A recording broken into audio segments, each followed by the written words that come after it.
A po prostu sobie puściłaś? No i wystarczy. Wystarczy, że jedną ręką się nie będziesz trzymała.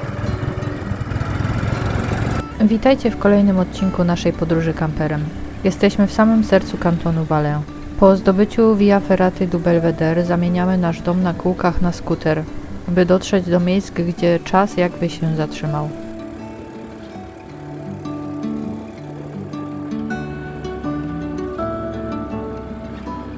Saint-Martin to nie jest zwykły kurort.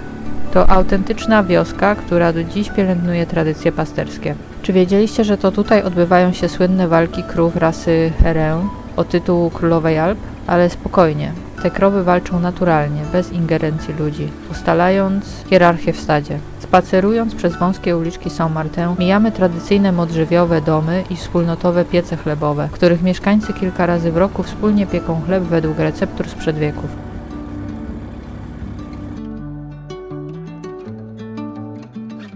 Spacerując wąskimi uliczkami Saint-Martin, nie sposób pominąć charakterystycznej architektury. Te ciemne, niemal czarne od słońca domy i spichlerze zwane racards to symbol kunsztu dawnych budowniczych. Spójrzcie na kamienne kręgi podtrzymujące konstrukcję. To sprytny sposób na ochronę zbiorów przed gryzoniami i wilgocią. Każda belka opowiada tu historię przetrwania w surowych alpejskich warunkach.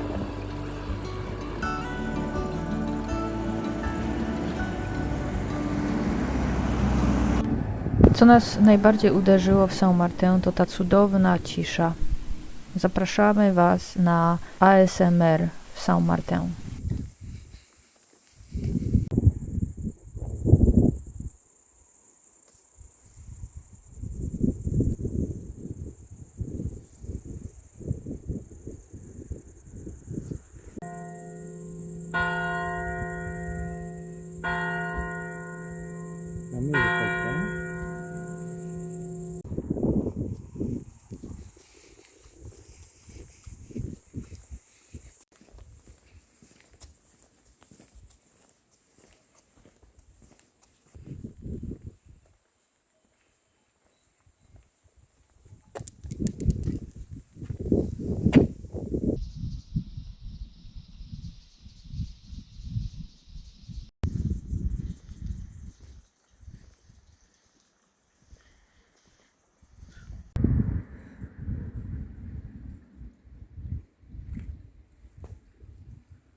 Jeszcze ten jak się nazywa, taki jest mądry.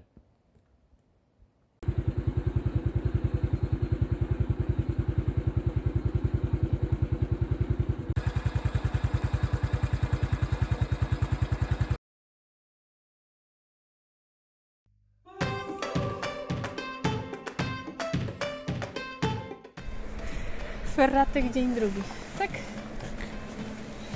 Dzisiaj Ferrata Wywalone. jest wolny. Czy pójdziemy cało? Czy zejdziemy przed odcinkiem DE, tak? Który jest trochę trudny. Zobaczmy. Czas na dawkę adrenaliny. Via Ferrata de Volène to jedna z najbardziej sportowych tras w regionie. Ciekawostka. Choć Via Ferraty kojarzą się z wojną w Dolomitach, ta tutaj powstała czysto rekreacyjnie, by pokazać piękno doliny z perspektywy orła.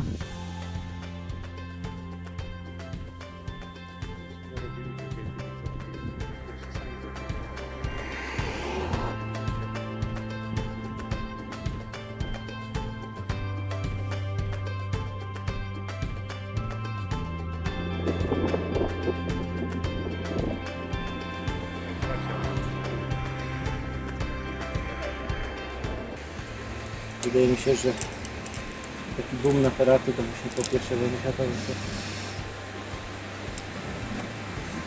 Teraz trochę o sprzęcie ferratowym, o którym sama nie miałam zielonego pojęcia, dopóki nie poznałam Wojtka. Pierwszy kask. Kask chroni głowę przed spadającymi kamieniami i warto go zakładać, zanim zaczniemy się ubierać. Uprząż wspinaczkowa to podstawa. Składa się z pasu biodrowego, pętli udowych, łącznika, punktów wiązania, szpejarek i klamer.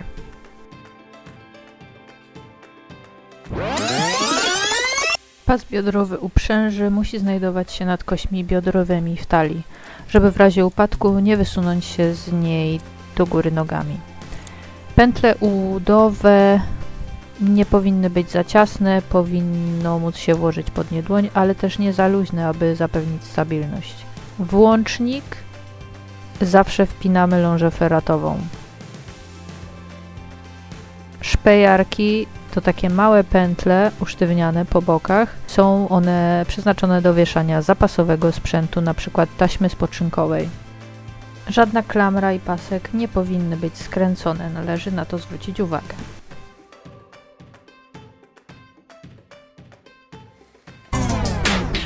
Ląża składa się z 2 ramion z karabinkami i absorbera energii, który pochłania siłę uderzenia podczas odpadnięcia. A to moja najlepsza przyjaciółka od tej ferraty, taśma spoczynkowa. Pozwala bezpiecznie zawisnąć w uprzęży, gdy ręce potrzebują odpoczynku. Tylko wspomnę, że ja mam najzwyklejszy sprzęt ze sklepu Decathlon firmy Simont. Jeśli chodzi o buty, to warto mieć buty podejściowe i wąskie, żeby mieściły się w szczelinach. Jeśli chodzi o rękawiczki, najlepiej skórzane, bez palców, pochronią przed zranieniami. Warto mieć chustę lub kołnierz osłaniający kark. Słońce odbijające się od skał potrafi przypiec bardzo szybko i boleśnie. To właśnie dlatego wyglądam, jakbym uciekła z legii cudzoziemskiej. I co? Idziemy. Droga do Mordoru?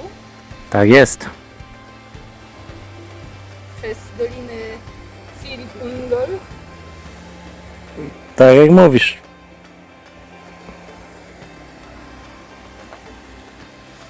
To chodźmy. Samwise Gamgee. Okej, idziemy.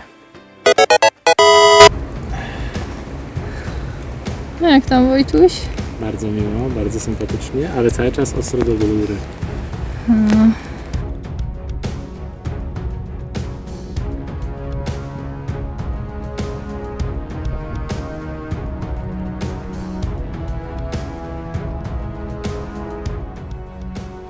Początek szedł mi dobrze, a potem stało się to.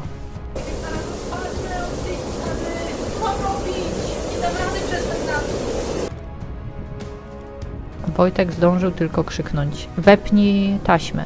Spokojnie, spoiler alert, przeżyliśmy. Ale ten moment na Via Ferrata de Volon był, cóż, jednym z najtrudniejszych całej naszej podróży kamperowej. Bardzo stromo, bardzo skaliście. Rączki bolą. Bolą. Generalnie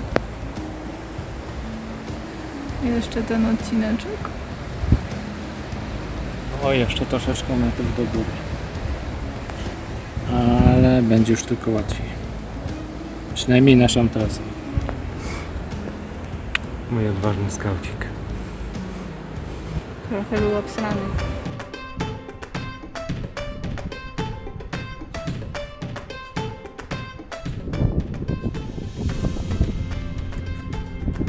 No niesamowita ta pani.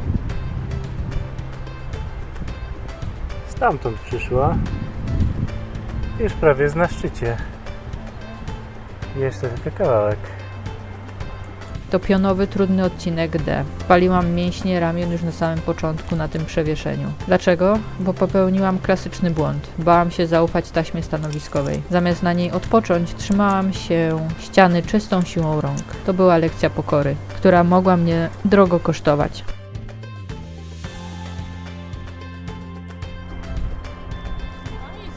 Jak najbardziej.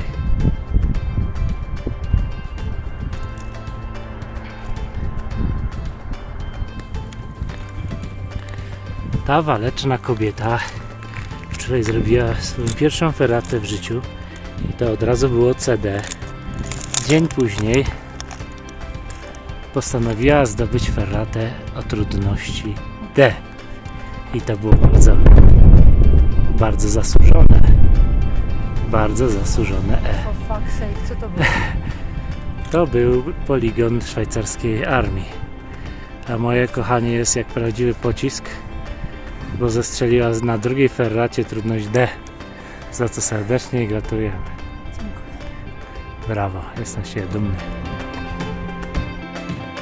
Trasa dzieli się na 3 sekcje.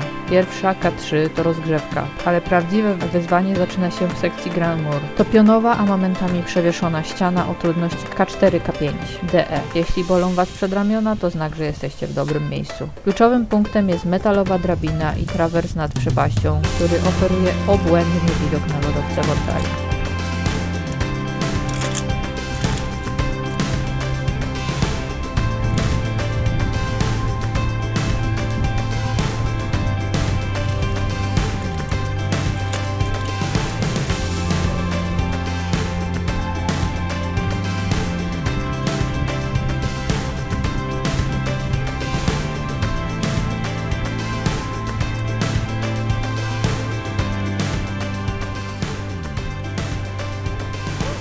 Super.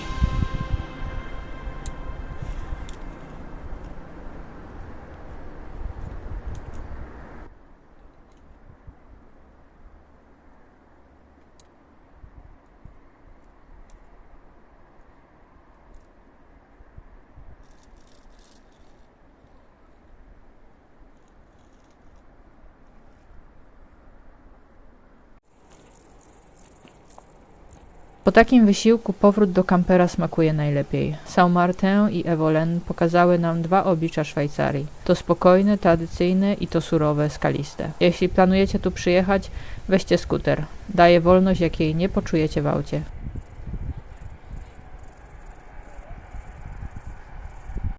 No więc mogliśmy być tak jak oni tam u góry, ale postanowiliśmy z Wojtusiem nie być tak zuchwali i na drugi raz mój w ferratach nie iść od razu na DE. Ale kiedyś to zdobędziemy, Oczywiście. jak sobie rączki poprawię. Jeszcze jak.